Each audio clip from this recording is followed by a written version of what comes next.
যে কোনো ভাষা শিখতে হলে সেই ভাষার অক্ষর পরিচয় জানতে হবে, শিখতে হবে, নতুবা ভাষা শিক্ষাটি সম্ভবপর নয়। প্রথমে অক্ষর পরিচয়, তারপর শব্দচয়ন এবং তারপর বাক্য। ইসলাম ধর্মটি জানতে হলে প্রথমেই কিছু সূত্র, যাকে আমরা ফর্মুলা বলি, সেটা জানতে হবে। এই প্রাথমিক সূত্র বা ফর্মুলাগুলো জানা না থাকলে ভুল করা বা হওয়াটা স্বাভাবিক বলে অধম লেখক মনে করে। যেমন ধরুন, নফস এবং রুহের পার্থক্যটি জানা দরকার। নফসের বাংলা অনুবাদ জীবাত্মা এবং রুহের বাংলা অনুবাদ পরমাত্মা। নফস তথা জীবাত্মা সৃষ্টির অন্তর্ভুক্ত, কিন্তু রুহ তথা পরমাত্মা সৃষ্টির বহির্ভূত, তথা এক কথায় স্রষ্টা স্বয়ং তথা আল্লাহ স্বয়ং। সুতরাং নফস এবং রুহের পার্থক্যটি বিরাট। নফস তথা জীবাত্মা মৃত্যুর স্বাদ গ্রহণ করে, তথা নফসের মরণ অবধারিত, কিন্তু রুহকে মৃত্যুর সামনে দাঁড়াতে হয় না।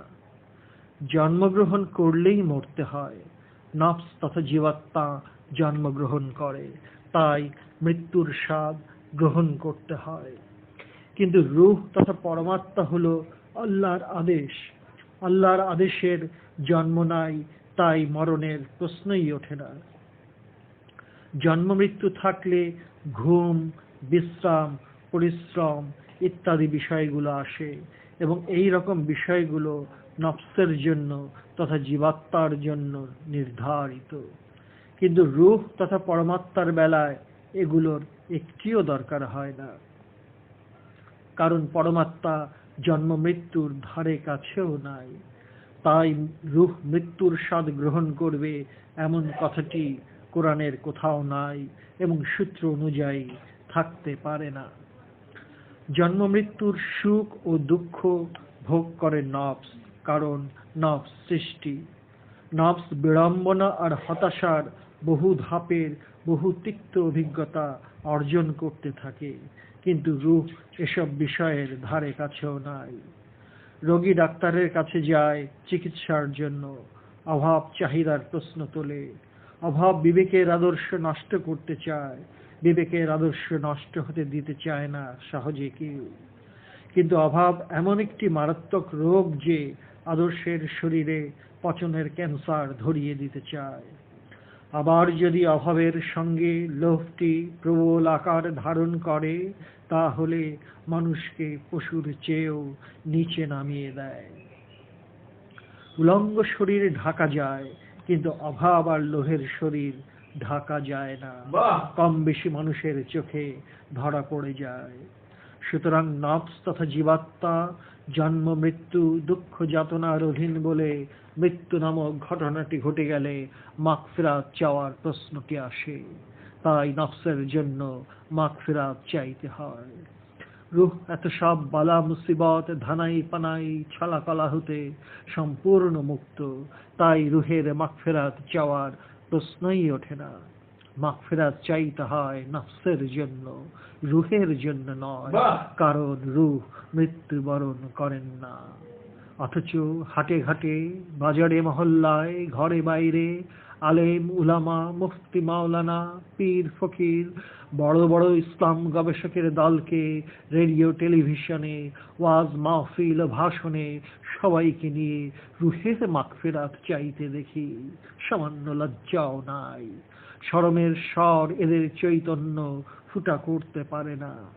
বুঝবো না, জানবো না, বুলেট প্রুফ জ্যাকেটে পরে বসে আছে, অথচ নিজেদেরকে কত বড় আলেম পণ্ডিত মুফতি বলে জাহির করে যাচ্ছে। আম জনতাও ভুল করতে বাধ্য, কারণ এসব আলেম উলামারা অন্ধ, আর জনতা তো আরো অন্ধ। এক অন্ধ আর এক অন্ধকে রাস্তা দেখাতে গেলে যা হয় তাই হয়ে আছে দেখছি। গর্তে পড়ে আছে, উঠে আসার চেষ্টাও তাগিদ নাই। এদেরকে যতই বোঝানো হোক না কেন যে রুহের মাগফিরাত চাওয়াটা একটা মারাত্মক ভুল, বরং নফসের মাগফিরাত চাইতে হবে বলে যতই উপদেশই দেন না কেন কাজে আসে না। সুতরাং রুহের মাগফিরাত চাইতে বললে কোরআনের সূত্রটি তথা ফর্মুলাটি ভুল হয়ে যায়। এই মারাত্মক ভুলটি মেনে নিয়ে আমাদেরকে আজ হতে বলতে হবে, নফসের মাগফিরাত চাও, রুহের নহে। যিনি মারা যান তার জন্য মাগফিরাত, যিনি রোগী তার জন্য ডাক্তার। পাক কোরআন রূহ বিষয়টি মাত্র 21 বার উল্লেখ করেছেন এবং 21 বারই রূহকে সৃজনী শক্তির অধিকারী রূপে দেখতে পায়। তারপরও অনেকে রূহকে প্যাঁচ মারা ভাষার গোলক ধাঁধায় ফেলে দেবার জন্য লিখে রাখেন নুরানি মাখলুক, তথা সহজে ভাষায় নূরের সৃষ্টিজীব। আবার অনেকে তো আরো আজব জিনিস তৈরি করে রূহকে 5 ভাগে ভাগ করেন। রুহে হাইওয়ানি হলো 5টি ভাগের একটি ভাগ। রুহে হাইওয়ানি বলতে গবেষক কি বোঝাতে চেয়েছেন এবং গবেষক নিজেই কি রূহ বিষয়টি বুঝতে পেরেছেন কি না যথেষ্ট সন্দেহ আছে। কারণ হাইওয়ান বলতে বোঝায় পশু, পশুর মাঝে রুহের অবস্থান এও কি সম্ভব? এমন আজগুবি, এমন গাঁজাখুরি কথাবার্তাও শুনতে হয় এবং পড়তে হয়। পশুর মধ্যে রূহ তথা রুহে হাইওয়ানি কথাটি পাক কোরআনের রূহ বিষয়ে 21 বার উল্লেখের মাঝে একটি বার উচ্চারণ করাতে দূরে থাক, নাম গন্ধটি পর্যন্ত পাওয়া যায় না। অথচ কেমন করে রূহকে 5 ভাগে ভাগ করে বই লিখে অন্ধ জনতার পাতে অন্ধ গবেষক তুলে দিলেন। পরিণতি কি হয়? এক কানা আর এক কানাকে পথ দেখাতে গিয়ে গর্তে পড়ে এবং জনতা গর্তে পড়ে গেছে। তাই বলতে হয় যে অন্ধ কখনোই সত্যের মাপকাঠি হতে পারে না। এসব গবেষকদের সামান্য লজ্জা শরম নাই, বরং ভুলটি ধরিয়ে দিলে মেনে নেওয়া তো দূরে থাক, বরং এটা সেটা বলে কথার ধূম্রজাল তৈরি করতে চায়। আরো মজার কথাটি হলো, ফেরেশতা জিবরিলকে বলা হয় রুহুল আমিন। গবেষক আগামাথা কিছুই না ভেবে সিদ্ধান্ত নিয়ে ফেলেন যে যেহেতু রুহুল আমিন নামটি জিবরিল ফেরেশতাকে দেওয়া হয়েছে, সেই হেতু ফেরেশতা সৃষ্টিজীব। তবে ফেরেশতাকে তো মাটি অথবা আগুন দিয়ে তৈরি করা হয়নি, বরং নূর দিয়ে তৈরি করা হয়েছে।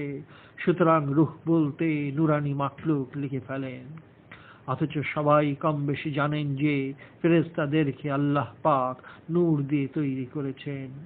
গবেষক বলেন না অথবা জানেন না যে আল্লাহ পাক ফেরেশতাদেরকে সিফাতে নূর তথা গুণাবলীর নূর দিয়ে তৈরি করেছেন। আল্লাহর জাত নূর দিয়ে ফেরেশতাদেরকে তৈরি করা হয়নি।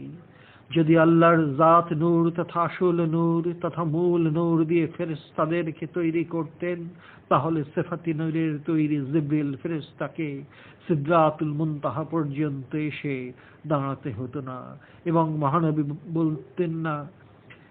মহানবীকে বলতেন না যে সিদরাতুল মুনতাহা হতে এক পা এগিয়ে গেলে তিনি সঙ্গে সঙ্গে জ্বলে পুড়ে শেষ হয়ে যাবেন।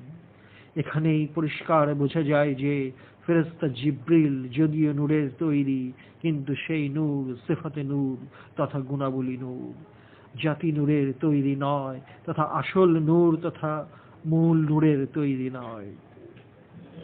জাতি নূরের তৈরি হলে জিবরিল ফেরেশতাকে থামতে হতো না এবং থেমে যাবার কথাটি থাকতো না। তাছাড়া এটা ভুলে গেলে চলবে না যে কোনো ফেরেশতাকেই নফস দিয়ে তৈরি করা হয়নি। পাক কোরআন একবারও বলে না যে নফস দিয়ে ফেরেশতাদের তৈরি করা হয়েছে। অথচ কোরআন বলছে যে জীবকুলের প্রত্যেকটি নফস দিয়ে তৈরি করা হয়েছে, আবার প্রত্যেক জীবকে নফস দিয়ে তৈরি করা হয়েছে। কিন্তু প্রত্যেক জীবকে নফস এবং নফসের সঙ্গে রূহ দিয়ে তৈরি করা হয়েছে বলা হয়নি। বলা হয়েছে যে কেবলমাত্র 2টি জীবকে নফস এবং রূহ দেওয়া হয়েছে। সেই জীব 2টি হলো, একটি জিন, অপরটি মানুষ। যেহেতু মানুষকে নফসের সাথে রূহ দেওয়া হয়েছে, তাই মানুষ হলো সৃষ্টির শ্রেষ্ঠ জীব, যাকে আমরা আশরাফুল মাখলুকাত বলি। মানুষের সঙ্গে নফস এবং রূহ দুইটি মিশিয়ে তথা সংমিশ্রণে তৈরি করা হয়েছে, তাই সমস্ত ফেরেশতাদের বলতে হয়েছে যে আদমকে যে জ্ঞান দান করা হয়েছে সেই জ্ঞানটি আমাদের জানা নাই। ফেরেশতারা এই কথা বলতে বাধ্য, কারণ ফেরেশতাদের নফস নাই, রূহ নাই, দুইটির একটিও নাই।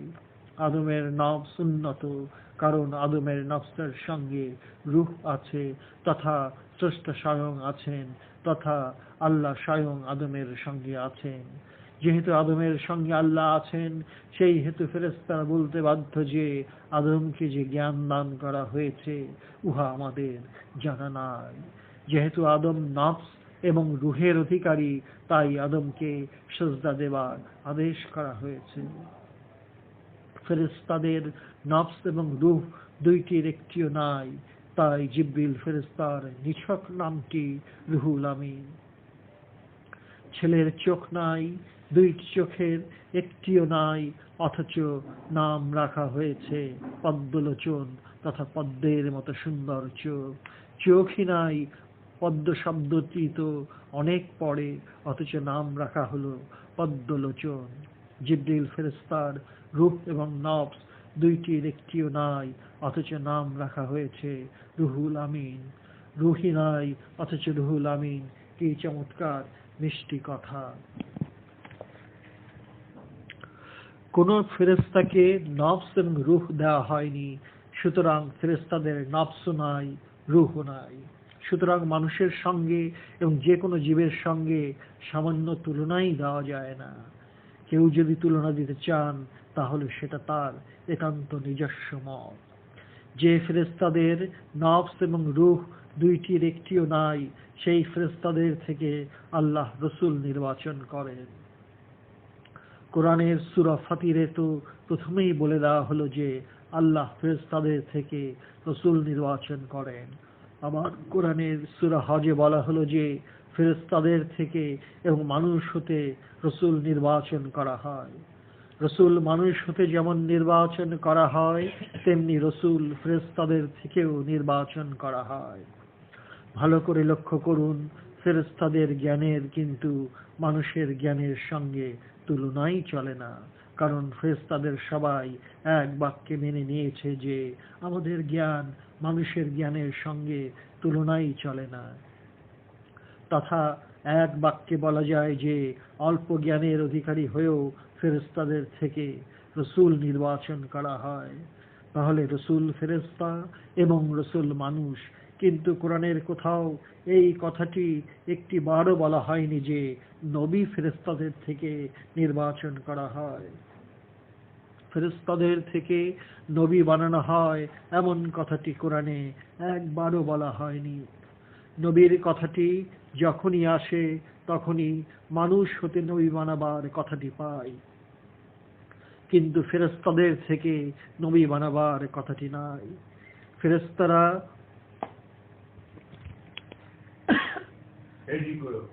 যে ফেরেশতাদের নফস এবং রূহ দুইটির একটিও নাই, সেই ফেরেশতাদের থেকে আল্লাহ রসুল নির্বাচন করেন। কোরআনের সূরা ফাতিরে তো প্রথমেই বলে দেওয়া হলো আল্লাহ ফেরেশতাদের থেকে রসুল নির্বাচন করেন। আবার কোরআনের সূরা হজে বলা হলো যে ফেরেশতাদের থেকে এবং মানুষ হতে রসুল নির্বাচন করা হয়। রসুল মানুষ হতে যেমন নির্বাচন করা হয়, তেমনি রসুল ফেরেশতাদের থেকেও